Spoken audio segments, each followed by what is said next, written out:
Canada के साथ मौजूदा राजनयिक विवाद के कारण भारत ने कनाडाई लोगों के लिए वीजा सेवाओं को निलंबित कर दिया है। कनाडा स्थित फंड भारतीय शेयर बाजार में सबसे बड़े निवेशकों में से है।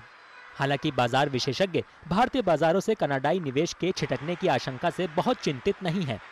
विशेषज्ञों के अनुसार कनाडाई पेंशन हेज फंडों ने भारतीय बाजारों में लंबी अवधि का निवेश किया है, इसलिए छोटी अवधि के लिए उनके प्रतिक्रिया देने की संभावना नहीं है। These are pension funds and have long-term agenda of investment, so they have a very long view, and which I think is not impacted by short-term, political conflict. So I don't see this in that light, and I think the investments remain pretty safe and invested. Anyways, India is a growing country, and we are receiving investments from across the globe. NSDL के आंकड़ों के मुताबिक Canada से भारतीय equity बाजारों में 1.51 लाख करोड़ रुपए का विदेशी पोर्टफोलियो निवेश हुआ है।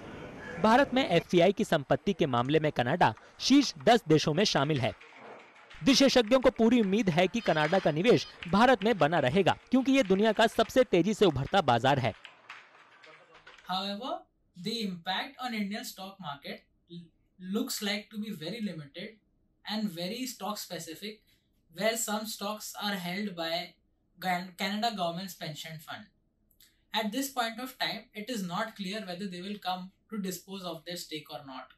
However, we don't see any broader impact due to this tension with Canada.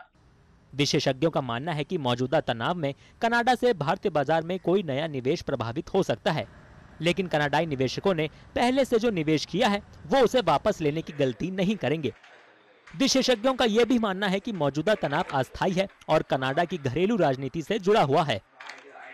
विशेषज्ञों को उम्मीद है कि भारत और कनाडा दोनों जल्द ही सुलह की दिशा में आगे बढ़ेंगे।